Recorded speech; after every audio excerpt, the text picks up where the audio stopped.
Hi, I'm Corey with Famous Media, and this is Focus Camera TV. This is my D800E, but we're not going to be reviewing that today, sorry. Instead, we got the D5200. The question will be wondered, what should I get for the money? And I'm going to show you. Follow me. This camera comes with a kit lens or as a body only, but today we're using the NIKKOR 24.1. I really don't like kit lenses too much. The impressive thing is, this camera's a little tiny. If you have bigger hands, you may have a little trouble holding it. Me, I kind of have smaller hands. Some people say girly hands, so I don't have much of a problem holding onto the camera. It's a very light camera. Even with the 24-70 on here, it's lighter than a D4 body. The autofocusing system on this thing is phenomenal for the price range. It's got 39 autofocus points. You got 11 of them cross-type, whereas the D3200 only has one cross-type and 11 autofocus points. The D5200 is newer technology and it's 24 megapixels, whereas the D7000 is only 16. 5 frames per second burst is really something to brag about in a camera that's less than $900. ISO range 100 up to 25,600. And you know, the ISO range on this is very good and doesn't usually show much noise until about 12,800. Anything below 6,400 is crystal clear with only a hint of noise. It can do a little bit of noise reduction.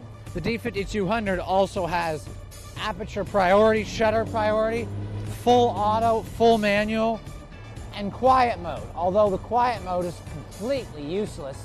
It's actually louder than the regular shutter sound, just like the D800. Plus they've updated the screen. They've got you on the aperture and the dial, the ISO, everything's right on the screen. The screen completely flips. So if you want to take self-portraits, 360-degree rotation. Another thing about the D5200 is it has your HDMI output. It's also got microphone input because I'm going to be honest, the inputs on the built-in microphone are kind of puny and weak. This also has a spot for you to put that thingamajig there, which we like to call the Wi-Fi GPS. Don't forget you got your pop-up flash button in the front. Your menu button's right here. It's got a diop control for your viewfinder. And of course your FN button here, which will allow you to go right in with your wheel and just change out your ISO. Also got customizing matrix metering. You got center weighted metering. You've also got spot metering. This camera also has flash compensation and exposure compensation.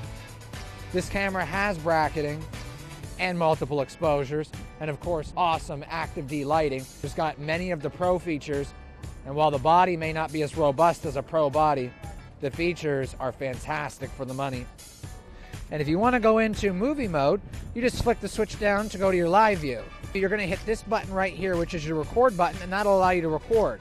So here I'm taking video, 1080p 24.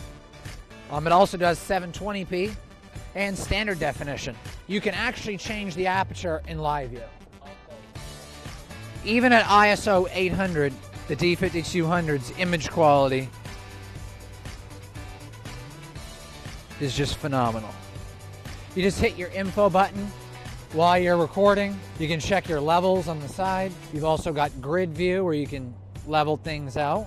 I kind of wish it would have a histogram so you'd know where your exposure was. It's aimed at prosumers and consumers. However, the performance is pretty damn close to professional. It's not as robust. It's not a magnesium alloy body. It's plastic. It does come in this flashy red. You can get black or red. For the money, I would say I would forget the D3200. I would move on past the D7000, and I would start looking at the D5200 as being the best option Nikon offers less than $2,000. The D5200 is the next best choice underneath the pro level camera.